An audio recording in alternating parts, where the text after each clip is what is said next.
সরকার তাদেরকে এই অনুমোদনগুলি খুব সহজেই দিয়ে দিচ্ছে।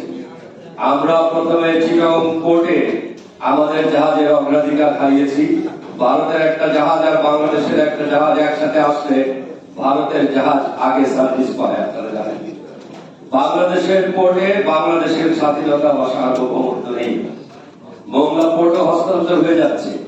এই অবস্থায় আমার দেশের ভূখণ্ড পার্শ্ববর্তী দেশ আওয়ামী লীগ সরকারের অনুমোদন নিয়ে যেভাবে ব্যবহারের অধিকার পাচ্ছে, তাতে আমার মনে হয় আমাদের সার্বভৌমত্ব নিয়ে আগে চিন্তা করা উচিত, কথা বলা উচিত এবং কোন ব্যবস্থা নেওয়ার থাকলে সেটা দেওয়া উচিত, এবং সেটা খুব জরুরি ভিত্তিতে। অনেক দেরি করে ফেলেছি আমরা।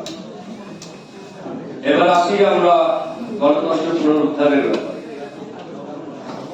আমরা যে সমস্ত দলগুলি আন্দোলনে আছি, আমি বিশ্বাস করি তারা ইতিমধ্যে জানেন যে কোন দল কোন দুর্বলতার কারণে সার্থক হননি বা সফলতা আসে।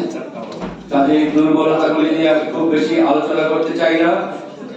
খুব ছোট করে দুইটা দুর্বলতা যেটা আমার কাছে খুব মেজর বলে মনে হয়, সেটা আমি এখানে উল্লেখ করছি। এক নম্বর হলো, গণতান্ত্রিক আন্দোলন যখন চলে, একটা ভালো সরকার সেটা গণতান্ত্রিক ভাবে মোকাবেলা করে। কিন্তু শেখ হাসিনা এই স্বৈরাচারী সরকার যেটা বারে বারে করছেন, সেটা হলো গণতান্ত্রিক আন্দোলনকে মোকাবেলা করছেন স্বৈরতান্ত্রিক পন্থায়, অর্থাৎ বুলেট এবং গোলাবারুদ দিয়ে লেভেল চেঞ্জ করে দিচ্ছে। গণতান্ত্রিক আন্দোলন আর সেখানে জনগণ খালি হাতে বন্দুকের বিরুদ্ধে যুদ্ধ করতে পারছে না। তখন তার জন্য দুইটা বিকল্প থাকে। একটা বিকল্প হচ্ছে অধিকতর জনগণ এনে সেখানে একটা জীবন মরণ যুদ্ধ করা, যে তোমরা পুলিশ কতগুলি প্রাণ দেবে নাও, আমরা আজকে আমাদের দাবি আদায় না করে এখান থেকে সরে যাবো। সেটার জন্য আমার মনে হয় আমরা সেই পর্যায়ে আন্দোলনকে নিতে পারি না। এই একটা কারণ আমাদের হেরে যাওয়া। আর আরেকটা কারণ হেরে যাওয়া, সেটা হলো সরকার যখন অস্ত্র দিয়ে জনগণকে মোকাবেলা করে, তখন জনগণেরও অস্ত্র হাতে নিয়ে সশস্ত্র সংগ্রাম করা একটা উপায় আছে। কিন্তু গণতান্ত্রিক আন্দোলনে সেই সশস্ত্র পর্যায়ে আমরা যেতে চাইনি বা এখনো যাইনি, সেই জন্য আমরা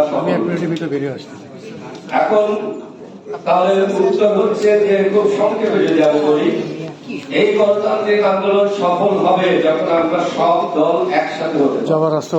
আমরা একটা জিনিস এখন পর্যন্ত আলোচনা করিনি একসাথে বসে, যে আমরা যদি এখানে 100টা দল বসে থাকি, এই 100টা দলের মধ্যে কয়টা দল কোন একটা দলের সাথে বসতে চায়। এই যে একটা চিহ্নিতকরণ, এটা